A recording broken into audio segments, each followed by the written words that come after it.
सबको कहना होना, हाँ सब करेंगे। हालेलुया। पहली आवाज से कहूँगी, आवाज से बात कैसा है? तो कोई भी जब इस नारे को लगाए तो मैं अक्सर कहता हूँ उसका साथ दिया। आइए कलाम मुकद्दस को खोलें मेरे साथ। रोमियो के नाम खत उसका 13वां बाब।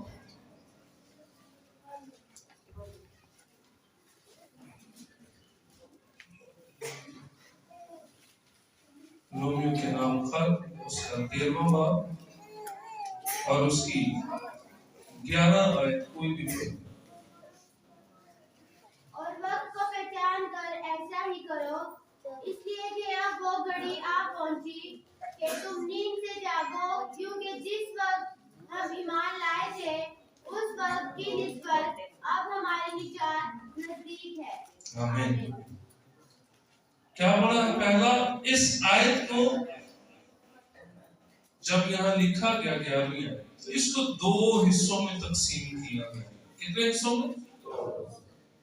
जब बाइबल को पढ़े जहाँ लिखा है करो, उसके सामने अंडर डैश देकर फिर दूसरा वर्ड जो है, दूसरा जो हिस्सा है उसको शुरू किया गया। जब आप बाइबल पढ़ेंगे तो वहां लिखा है और वक्त को पहचान कर ऐसा ही करो। उसके बाद इस जुमले को अलग कर दिया गया है अगले जुमले से, अगली सतह से। और पौलुस इस बात को लिखता है, अब अपना जब मुद्दा पेश करता है, अपनी बात जब वो पेश करने के लिए इस बात को लिखता है, तो वो कहता है वक्त को पहचानो। एक वक्त वो है जो इस दुनिया के अंदर चल रहा है। घड़ी वाले वक्त की बात मैं नहीं कर रहा, इस वक्त की बात कर रहा हूं जिसे यीशु मसीह ने डिफाइन किया मत्ती 24 में, कि जब मैं आने वाला हूंगा तो वक्त कैसा होगा। पहुंचा लाएंगे, कौम पर कौम चढ़ाई करेगी, ये वक्त चल रहा है। और यहां ये लिखा है कि वक्त को पहचानो। तो जो चलते आए हैं, हर दौर में अलग अलग वाकयात, अलग अलग काम, अलग अलग बातें, बाइबल मुकद्दस इस बात की शाहिद है कि हमें सुनने को देखने को मिली।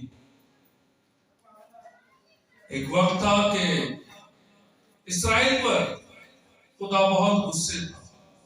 एक वक्त था कि खुदा उस पर बहुत मेहरबान था। एक वक्त था कि इस्राएल खुदा को बहुत चाहती थी। फिर एक वक्त आया कि इस्राएल बरगश्ता हो। एक वक्त था कि बादशाह उसके खौफ में, जब पहला शमूएल जब हम पढ़े ना, तो वहां साउल के लिए लिखा है कि साउल मेरे हुक्मों से बरगश्ता हो गया, हालांकि मैंने इसे चुना, मैंने दिया इसे। तो वक्त अपनी करवट बदलता है, हर रोज, हर लम्हा, हर सेकंड में अपनी करवट बदलता है। और यहां पौलुस यही कह रहा है, वक्त को पहचानो। और एक बात यहां और हम कोट करेंगे, वो क्या कहता है कि वक्त के हिसाब से आप तुम्हें क्या होना चाहिए था, क्या होना चाहिए था। और उस्ताद हमेशा हर काम की छानबीन करता है। उस्ताद हमेशा हर काम की स्टडी करता है। उस्ताद हमेशा हर काम को दूसरों को सिखाने से पहले उस पर जो है गालिब आता है। उस्ताद हमेशा इस बात की छानबीन करता है, क्या जो काम करने को है या जो होगा वो दुरुस्त है। 2 बातें पौलुस सिखा रहा है, वक्त को पहचानो और फिर कहता है कि वक्त के हिसाब से अब तुम्हें उस्ताद होना चाहिए। और बेकार उस्ताद कभी कुछ भी ना समझता है, ना कर सकता है और ना सिखा सकता है। और वक्त को काबू करना, वक्त पर गालिब आना उसी वक्त होता है जब आप प्री प्लान्ड होते हैं, जब आप वक्त से पहले उस वक्त की तैयारी करते हैं। बाइबल कहती है एक वक्त आएगा जब यीशु मसीह आसमानों पर आएंगे, लेकिन उस वक्त की तैयारी की कीवर्ड भी वो हमें देता है। क्या? अपने आप को तैयार करो ताकि हवा में उड़कर उसका इस्तेमाल कर सको। तो उस्ताद ही इस वक्त को पहचान सकते हैं। मैं थोड़ी देर पहले एक मिसाल दे रहा था 5 अक्लमंद और 5 बेवकूफ कंवारियों की। उनको वक्त का पता था। वो जानते थे कि अगर वक्त, दुल्हा के आने का वक्त कमों पेश आगे पीछे हो जाए तो हमारे पास उस तेल का इतना अमाउंट, हमारे पास उस तेल की इतनी मिकदार होनी चाहिए कि दुल्हा के आने तक हमारे दिए, हमारी मशले, हमारे रोशन जो दिए हैं वो जलते रहे, रोशनी होती रहे, इस्तकबाल के लिए तैयार रहे। लेकिन जो दूसरी 5 थी उन्होंने वक्त को नहीं पहचाना। लास्ट संडे हमने एक सरमन सीखा था कि जहां रोया नहीं है, जहां मंसूबा नहीं है, जहां लोग अपने आप को प्रिपेयर नहीं करते, वो बेलगाम, वो दाएं बाएं सीधा उल्टा पीछे जिस तरफ भी वो चले, उनके लिए कोई मसला नहीं, उनके लिए कोई मसला नहीं है। और रोमियो 12:2 में लिखा है, इस जहान के हम शक्ल ना बनो, अक्ल नहीं हो जाने से अपनी सूरत बदलते जाओ ताकि खुदा की नेक और पसंदीदा और कामिल मर्जी तजर्बों से मालूम करते रहो। और खुदा की मर्जी तजर्बों से मालूम करना, आज हम सीखेंगे उसमें वक्त बड़ी अहमियत रखता है, लम्हा सेकंड बड़ी अहमियत रखता है। एक ही लम्हा आपको बरगश्तगी की तरफ ले जाएगा, सिर्फ एक ही लम्हा, एक सेकंड। दुनिया जहां कलीसिया, जहां खुदा के लोग रहते हैं, इस कलीसिया को, खुदा के नेक लोगों को, रास्तबाजों को हर रोज गिराने और बर्बाद करने के लिए इस किस तरह आता है, धारता है शेरे बब्बर की तरह। और शेरे बब्बर जब कभी आप करीब से उसकी धार को सुने ना, तो जो करीब की चीजों की आपको उसमें वाइब्रेशन नजर आएगी, आपको फील होगा, यूं वाइब्रेशन होती है उसकी। पौलुस कहता है वक्त को पहचानो।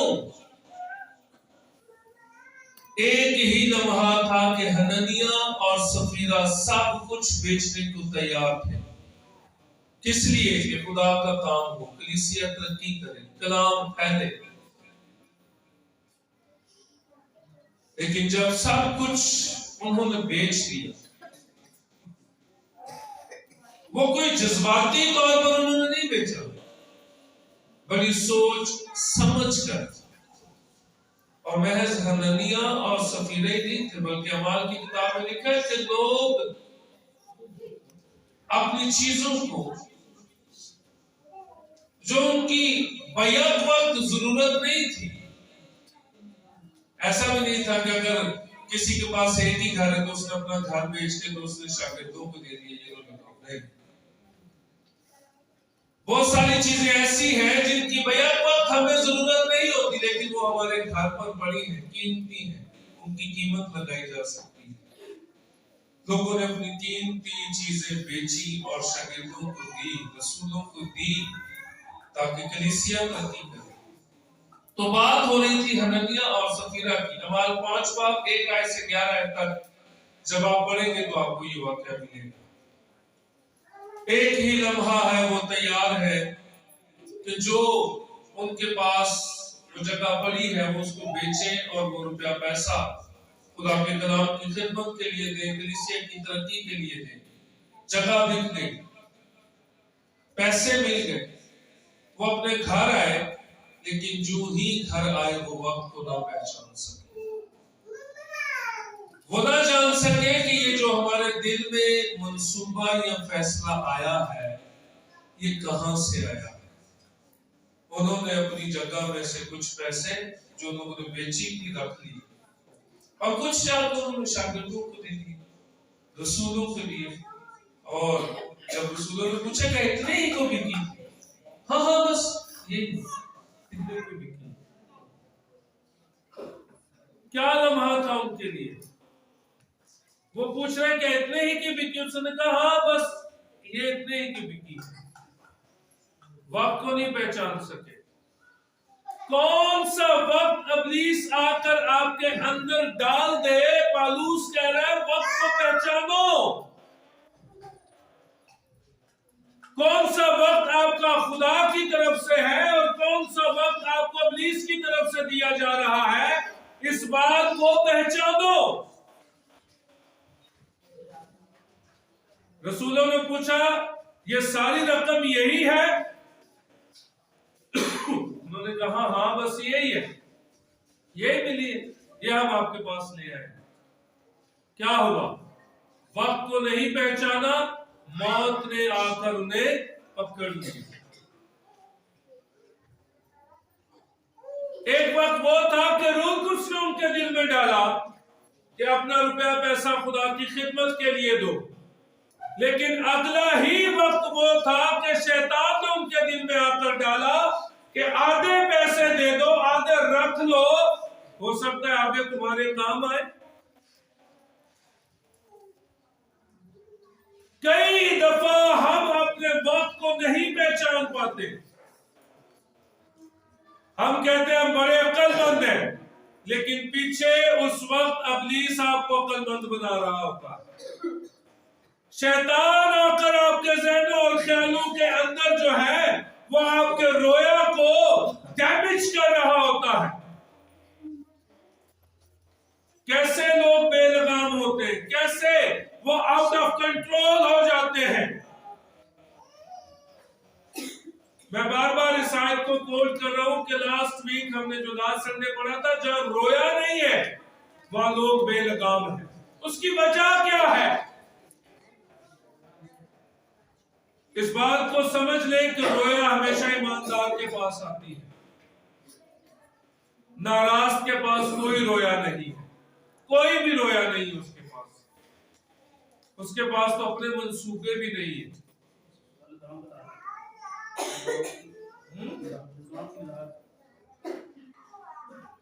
बेकाबू होना, नाराजतों के पास कोई विजन नहीं है, कोई रास्ता नहीं है। बाइबल मुकद्दस कहती है वो हर रात को सोते सुबह उठते हैं इस अमल के लिए कि सुबह उठकर फिर शराब पिएंगे, रगड़ा दगड़ा करेंगे, शोर शराबा करेंगे, नाच रंग करेंगे और उसके बाद रात को सो जाएंगे। ऐसे लोग देखे हैं ना आपने? सामने देखे, यहाँ पे भी बहुत है। उनके पास कोई रोया नहीं है। और शैतान कभी किसी को रोया नहीं देता, कभी भी। जो वर्ड बाइबल ने रास्तबाजों के लिए इस्तेमाल किए वो हमें रास्तबाजों के लिए इस्तेमाल करने चाहिए। और जो वर्ड खुदा का कलाम, जो लफ्ज खुदा का कलाम नाराजतों के लिए इस्तेमाल करता है, हमें वो नाराजतों के लिए ही इस्तेमाल करने हैं। वक्त की बात हो रही है। पौलुस कहता है उस वक्त को पहचानो जो तुम्हारे अंदर, जो तुम्हारे दिल में कयाम पजीर है।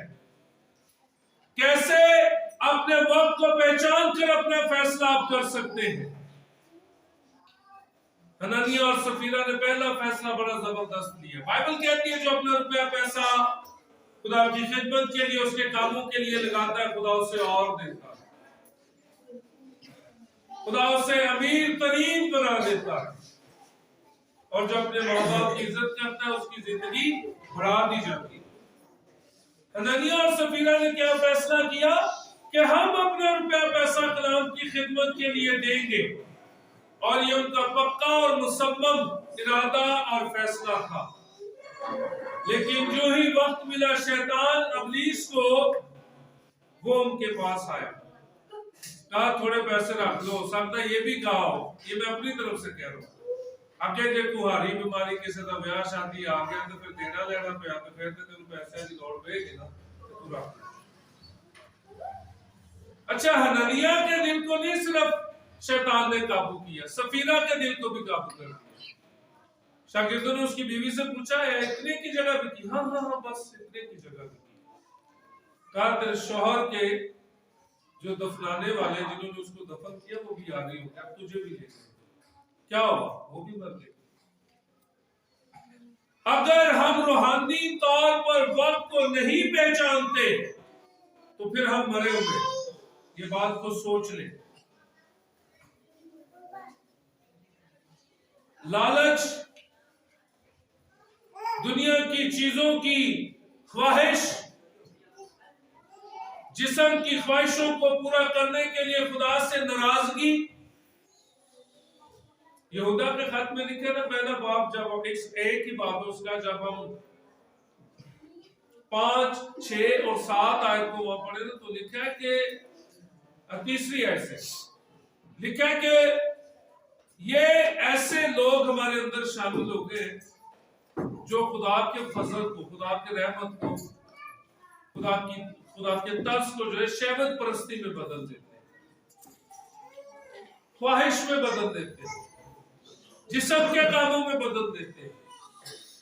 क्या है वो? वक्त को नहीं पहचानता।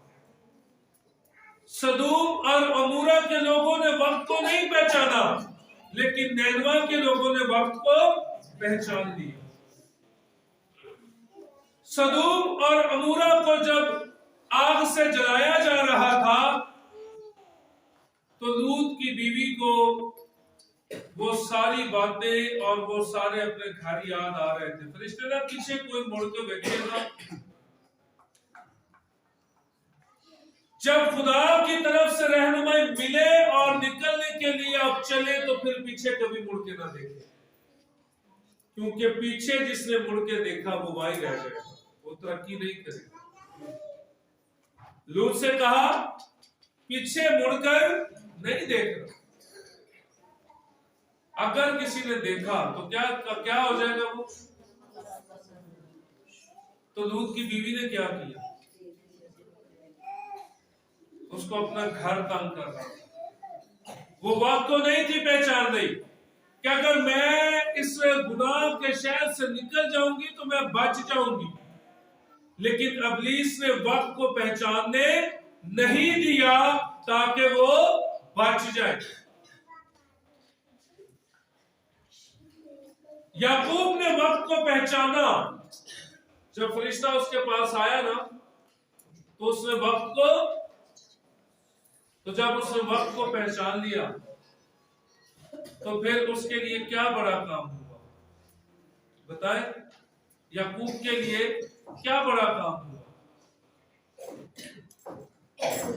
उसने वो नाम जो खुदा के बेटे का नाम है उसको ले लिया, और अगर वो वक्त को ना पहचानता तो वो भी खाली रह जाता। यूसुफ ने वक्त को पहचाना। जब पोतीफार की बीवी उसके पास आई, उसने वक्त को पहचाना कि अब यही वक्त है कि मैं अपने रोया पर गालिब आऊंगा, यही वक्त है कि मैं अपने खुदा के नाम को इज्जत दूंगा। लोग कहते हैं जी हम खुदा को इज्जत नहीं दे सकते। मैं कहता हूं हम हर रोज खुदा को इज्जत दे सकते हैं। जब हम उसके हुक्मों पर अमल करते हैं तो हम उसे इज्जत देते हैं। यूसुफ ने उस वक्त को पहचाना कि अगर मेरे पूले खड़े हैं तो इसके पीछे तू रोया है, इसके पीछे कोई वजह है। और अगर वो वजह, अगर वो रोया मैं अपनी जिंदगी से निकाल फेंकूंगा तो मैं भी खुदा के मुंह से निकाल फेंकने के लिए फिर जो हूं तैयार हो जाऊं। प्रकाशवा की किताब में लिखा है कि तूने अपनी पहली सी मोहब्बत छोड़ दी। ये सारा वक्त की वजह है। मैं कह रहा था ना कि लम्हे में हम आसमान पर जा सकते हैं और लम्हे में हम आग में भी जा सकते हैं। सिर्फ एक लम्हा। पहला काम यहोवा खुदा अपने रूह कुद्स के वसीला से करता है। जब वो बात, वो रोया आपके अंदर आ जाती है, फिर दूसरा काम अबलीस आपके अंदर करता है। पौलुस क्या कह रहा है? वक्त को, ऊंची आवाज में कह, वक्त को।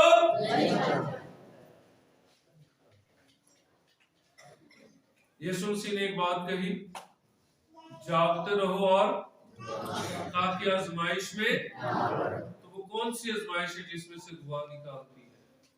कभी सोचा? हाँ, कोई जवाब देगा? कौन सी आजमाइश है जिसे यीशु मसीह ने कहा जागो और दुआ करो ताकि आजमाइश में ना पड़ो? ये वही आजमाइश है जो शेर बब्बर की तरह आसमान से नीचे गिराया गया है, वो तुम्हें फाड़ फेंके। फिजिकली जो दुख मुसीबतें हमारे साथ, हमारे अंदर आती है, हमारे घरानों में, हमारी औलाद में, हमारे कारोबार में, उसके लिए हम फिजिकली, हम बदनी तौर पर भी मेहनत करते हैं। बेशक उनके लिए भी दुआ जरूरी है, लेकिन यीशु मसीह ने क्या कहा? जागते रहो, दुआ करते रहो, क्योंकि वो लम्हा जो शैतान तुम्हारे अंदर ले आए, तुम उस पर गालिब आ सको। एक लम्हे की बात है। कई दफा स्कूल्स के अंदर टीचर्स को एक कंप्लेन मिलती है, टीचर इसने मेरा रेजर ले लिया, इसने मेरी पेंसिल ले ली। टीचर जो ही पूछते हैं आपने इसका रेजर लिया, एक सेकंड भी आंसरिंग में नहीं आता, नहीं ये तो मेरा। कितना टाइम लगा? टीचर ने पूछा ये रेजर आपने इसका लिया, बच्चन का नहीं है तो मेरा है, हालांकि उसी के। कितना टाइम लगा उसको आंसर करने में? कितना टाइम लगा? कुछ लोग चोरी करते और आगे दे देते, जब उससे पूछते नहीं ये आपने चोरी किया, नहीं मैंने नहीं किया। कितना टाइम लगा? एक सेकंड, एक सेकंड।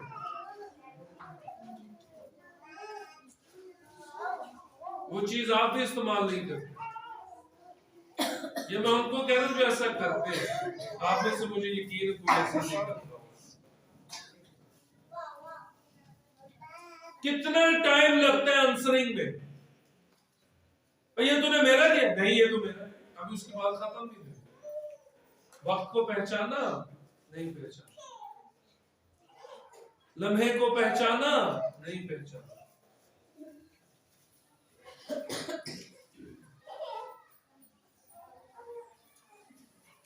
आज हमें इस बात की जरूरत है। बाइबल कहती है और वक्त को पहचान कर ऐसा ही करो। जिन लोगों ने वक्त को पहचाना वो वक्त के बादशाह बने, और जिन्होंने नहीं पहचाना वो रूहानी तरक्की नहीं कर सके, वो आगे नहीं बढ़ सके। कभी भी आपके दिल में ये बात आए कोई गलती हो गई, कोई खता हो गई, पता है कि ये माफ हो जाएगा, पता है कि मैं इससे निकल कर फिर बहाल हो जाऊंगा, जब आपसे पूछा जाए तो मान जाए हाँ मुझसे हुई। इकरार करना, अपनी गलती को मान लेना, हुक्म को समझ लेना कुर्बानी चढ़ाने से। यीशु मसीह ने कहा जब तक तू राह में है अपने मुद्दई से बातचीत कर, सुलह कर ले। ऐसे ना हो कि वो तुझे सदर अदालत के पास ले जाए, तेरे बयान वहां लिए जाए, फिर गवाहों के बयान लिए जाए, तो झूठा निकले और तुझे दरोगा सजा दे, तुझे कैद खाना में डाल दे। इन सब कामों से बेशतर अपने मुद्दई से मिल, उससे बातचीत कर। अगर तूने किया है तो उससे बातचीत कर, माफी मांग, कैद से भी बच जाएगा और जिल्लत से भी बच जाएगा। यीशु मसीह ने ये ट्रिक दिया है वक्त को पहचानने का। यीशु मसीह ने कहा अगर तेरी आंख तुझे कुछ ऐसा दिखाती है कि वो मेरे पसंद नहीं है, वो मुझे अच्छा नहीं लगता, तो उस आंख को निकाल दे। क्या वजह है? वक्त को पहचान ले। जब ऐसा वक्त आए कि तेरी आंखें कुछ ऐसा काम देखने को है, गलतियों 5 बाब जब हम पढ़े और जब तीतुस का खत जब उसका 3रा बाब पढ़े तो हमें 2 बड़े काम नजर आते हैं। 5 आयतें हैं, अगर हम देखें ना तो हमारी आंखें हर रोज उनको देखती हैं। वक्त को पहचानना है कि हम वक्त को पहचान कर हम अपने आप को समझकर उस बात के लिए तैयार रहें। अगर हमारी आंखें, अगर हमारे हाथ, अगर हमारे पांव खुदा के दिए हुए हुक्मों पर नहीं चलते तो इसका मतलब कि हम अपने वक्त को नहीं पहचान पा रहे। 2 तिमोथियुस 3 बाब में लिखा है, लेकिन ये जानना कि आखिर जमाना में बुरे दिन आखिर जमाना में बुरे दिन आएंगे। क्या होगा? लोग, आदमी खुद गर्ज होंगे।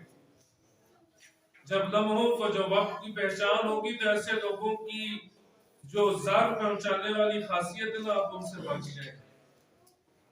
फिर आगे क्या लिखा है? पैसों के दोस्त, या लिखा है जार दोस्त, पैसों के दोस्त होंगे, शेखीबाज होंगे, मगरूर होंगे, बदगो होंगे, माँ बाप के नाफरमान होंगे, खुदा के नाशुक्र करने वाले होंगे, नापाक होंगे, तबई मोहब्बत से खाली होंगे, संग दिल होंगे, तोहमत लगाने वाले होंगे, बेज़ब्त होंगे, तुंद मिजाज होंगे, नेकी के दुश्मन होंगे, दगाबाज होंगे, ढीठ होंगे, घुमंड करने वाले होंगे, खुदा की निस्बत ऐशो इशरत को ज्यादा दोस्त रखने वाले होंगे।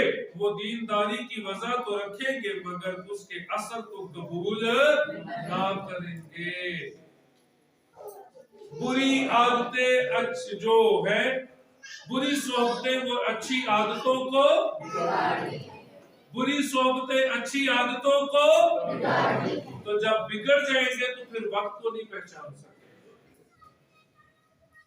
जब बिगड़ जाएंगे तो फिर वक्त को नहीं पहचान पाएंगे।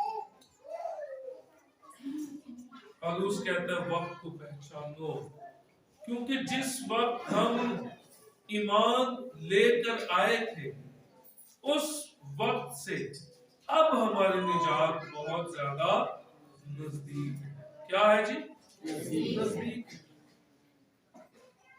और हमें आज इस बात को समझना है, किस वक्त इब्लीस आकर हमें इस बात पर मजबूर कर रहा है कि हम ऐसा सोचे जो खुदा को पसंद नहीं।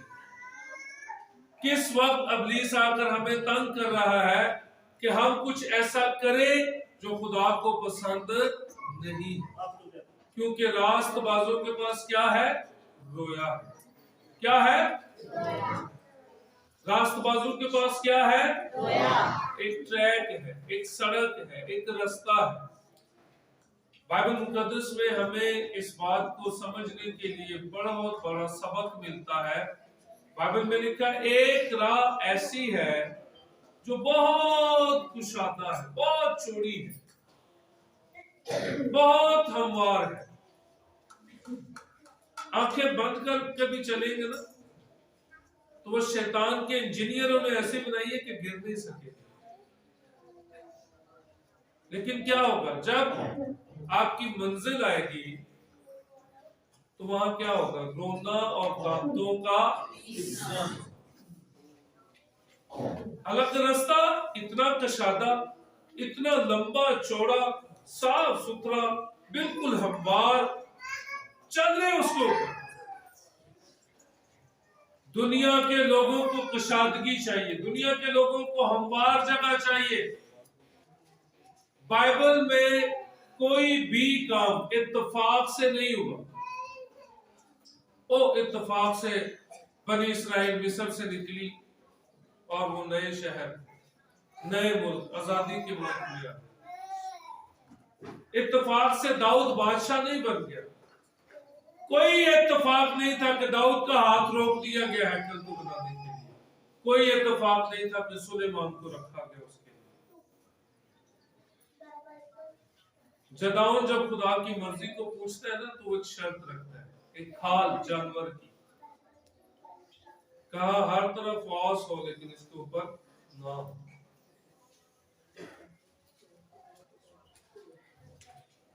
कुछ भी काम इत्तेफाक से नहीं होगा। कोई भी लॉटरी नहीं लगेगी तो आप पैसे वाले हो जाएंगे। मेहनत करनी पड़ेगी। क्या करना होगा? वक्त को पहचानना होगा। हाथों को, पांवों को, सोचों को, ख्यालों को, आंखों को, जुबान को, फैसलों को, इरादों को, रोया को संभालना होगा। रोया को आके कौन तोड़ता है? वक्त। किसकी तरफ से आता है? इब्लीस की तरफ से। वक्त किसकी तरफ से आता है? खुदा की तरफ से। बैक वक्त हम अपने दिमाग के अंदर दो हस्तियों के साथ बातचीत कर रहे होते हैं एक ही वक्त में, एक शैतान के साथ और एक खुदा के साथ। अब मैं बड़ा अगर सच बोलूं ना तो लोग मुझे गलत कहेंगे। लोग खुदा की आवाज को दबा देते हैं और शैतान की आवाज को समझ जाते हैं। कौन कौन मेरे साथ इत्तेफाक करते हैं इस बात के साथ? खुदा की आवाज हमें मेहनत करने के लिए कहती है। मुझे एक बड़ा जबरदस्त खुदा ने तजुर्बा करवाया। एक शाम जब मैं अपने ऑफिस में स्टडी कर रहा था तो मैं एक शख्स के बारे में सोच रहा था और मुझे सोच आ रही थी उसके लिए कि यार ये कैसा शख्स है, क्या करता है। तो खुदा के रूह ने सिखाया कि अगर तू मसीह के साथ चलना चाहता है तो अपने आप को मार दे, खत्म कर दे अपने आप को, समझ तू है ही नहीं, फिर तो कुछ हो सकता है। और मसीहत के अंदर मर जाना बेहतर है बरक्स इसके कि आप जिस्म के एतबार से जियो। गुनाह के एतबार से बाइबल कहती है मर जाओ, और रूह के एतबार से जियो। जो गुनाह के एतबार से, बदन के एतबार से, दुनिया के एतबार से अपने आप को नहीं मारता वो खता करता है। एक हवाला पढ़कर, वर्बली पढ़कर आमीन कहेंगे। यीशु मसीह ने कहा कुछ खोजे, जो ख्वाजा सरा है वो खुदा ने पैदा किया, और कुछ ने अपने आप को खुद ख्वाजा सरा बना दिया।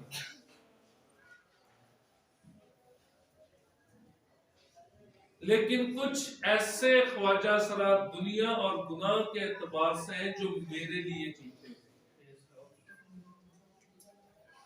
हम ख्वाजा सराओं को बड़ी तनकीद की निगाह से देखते हैं। बाइबल में लिखा है अगर वो मेरे सबतों और हुक्मों को माने तो मैं उन्हें अपना बेटा बनाऊंगा। यीशु मसीह ने कहा कुछ ऐसे ख्वाजा सराए जिन्होंने दुनिया के एतबार से अपने आप को ख्वाजा सरा बना लिया है ताकि वो मेरे लिए जिए। हम हर जात को बड़ी तंग नजरी से देखते हैं। यीशु मसीह कह रहे हैं, मैं नहीं कह रहा, इंजील में लिखा हो, उन्होंने अपने आप को ख्वाजा सरा बना दिया। इसका मतलब समझते हैं? ख्वाजा सरा पैदा तो हो सकते हैं, लेकिन उनसे कोई पैदा नहीं हो सकता। मेरी बात समझ रहे हो? ख्वाजा सरा पैदा तो हो सकते हैं, लेकिन उनसे कोई पैदा नहीं हो सकता। उनके अंदर रिप्रोडक्शन सिस्टम नहीं है।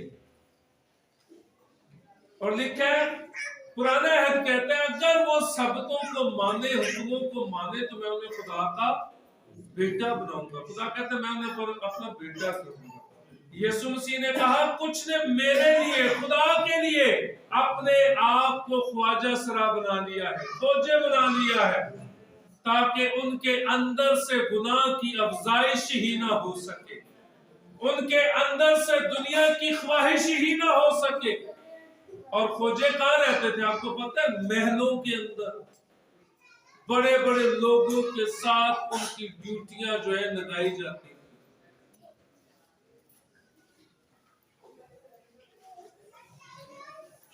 हमें इस बात को समझना है, क्या गुनाह की अफजाइश मुझसे हो रही है? कुछ ने बदकारी के लिए अपने आप को ख्वाजा सरा बनाया, कुछ ने गुनाह की अफजाइश के लिए अपने आप को ख्वाजा सरा बनाया, कुछ ने बदन को, नाच रंग को, नशावर चीजों को अजीज रखते हुए अपने आप को ख्वाजा सरा बनाया। यीशु मसीह कहता है, कुछ ने मेरे लिए अपने आप को पाकीज़ा ख्वाजा सरा बनाया है, ताकि उनके अंदर से गुनाह अफजाइश ना पाए।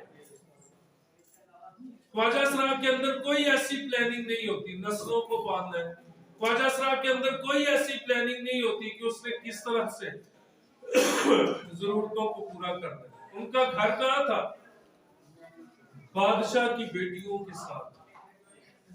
कहां था जी? महलों के अंदर उनके साथ।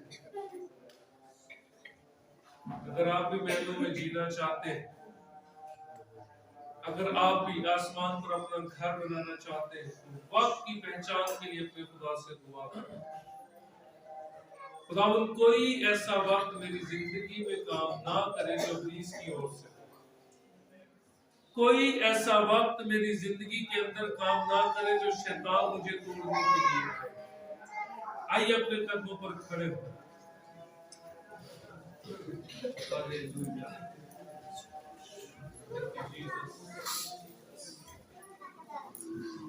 हालेलुया।